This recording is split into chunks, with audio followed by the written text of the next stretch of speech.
दोस्तों, रूस और यूक्रेन के बीच युद्ध के 1505 दिन हो गए हैं, जबकि तथाकथित युद्ध विराम का ईरान, इजराइल और अमेरिका के बीच का आज पहला दिन है। लेकिन इसे युद्ध विराम ना मानने के बराबर सा है और वास्तव में युद्ध का आज 41वां दिन है, जबकि वैसे कहने के लिए हमास और इजराइल के बीच भी युद्ध बंदी का आज 182वां दिन है। रूस यूक्रेन की बात संक्षिप्त में करें तो जापोरिजिया के कामियांस्की तथा हुलियाई पोल क्षेत्र में जबरदस्त लड़ाई जारी है। पोक्रोवस्क में रूसी सैनिकों की थोड़ी सी बढ़त हुई है उडाकने और दोब्रोपिलिया क्षेत्र में। कुपियांस्क में काफ़ी अरसे के बाद रूसी सैनिक हुलिया बीफका, कुर्लिफ्का और ग्लुश्किफ्का की तरफ से पश्चिम की तरफ आगे बढ़े हैं। वोल्चांस्क और सूमी दोनों क्षेत्रों में तकरीबन 400 मीटर रूसी सैनिक आगे बढ़े हैं। इंटरडिक्शन मिशंस बहुत ज़बरदस्त है दोनों तरफ से। हंगरी में प्रधानमंत्री के लिए चुनाव होने वाला है, लेकिन उसके पहले वहाँ के तत्कालीन प्रधानमंत्री विक्टर ओरबान रूस के साथ बहुत सारे समझौता करने वाले हैं, एनर्जी, ट्रेड, एजुकेशन, कल्चर आदि पे, और जिससे पूरे यूरोपियन यूनियन में एक तहलका सा है। अब आते हैं मध्य पूर्व में। जहाँ तक लेबनान के साथ संधि की बात है, उस पर युद्ध बंद करने की बात है, इजराइल ने कल ही कहा था, नेतन्याहू ने भी कहा था कि यह शर्त उन पर लागू नहीं होता है, और इस बात को दोहराया तोते की तरह ट्रंप ने भी।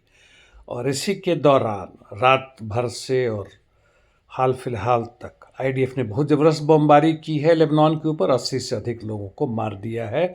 और हिजबुल्लाह ने ऑफिशियली इस संधि को तोड़ दिया है, बोला है कि इसका कोई मायने नहीं है। हालांकि अभी किसी खास आक्रमण का पता नहीं चला है। ईरान ने भी कहा है कि वह इसका बदला लेगा, समय पर बताएगा, लेकिन कब और कहाँ यह अभी पता नहीं है। आईडीएफ और संभवतः अमेरिकी वॉर प्लेन्स ने भी ईरान के कई क्षेत्रों में जैसे कराज, तेहरान, इस्फहान पर आक्रमण किए।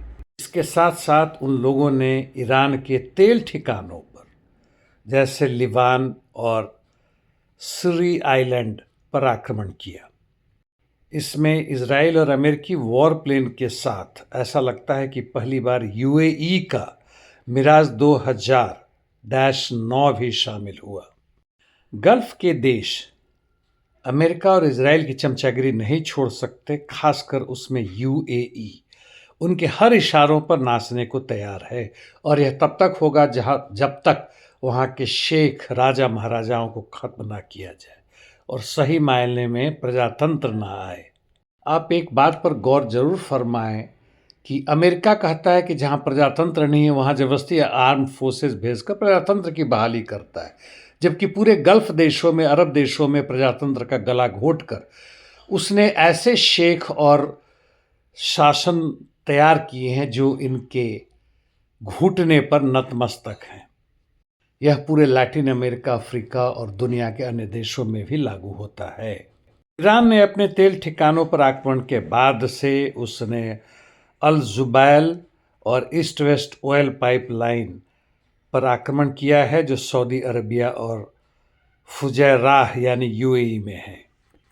कहने के लिए और मात्र कहने के लिए युद्ध विराम अभी भी लागू है, और इनकी अगली मीटिंग 10 तारीख यानी कल इस्लामाबाद में होने वाली है, जिसमें अमेरिका का वाइस प्रेसिडेंट जेडी वांस भी आएंगे और ईरान के तरफ से भी लोग होंगे। पाकिस्तान का तो होना ही होना है, लेकिन उसका क्या मायने होता है?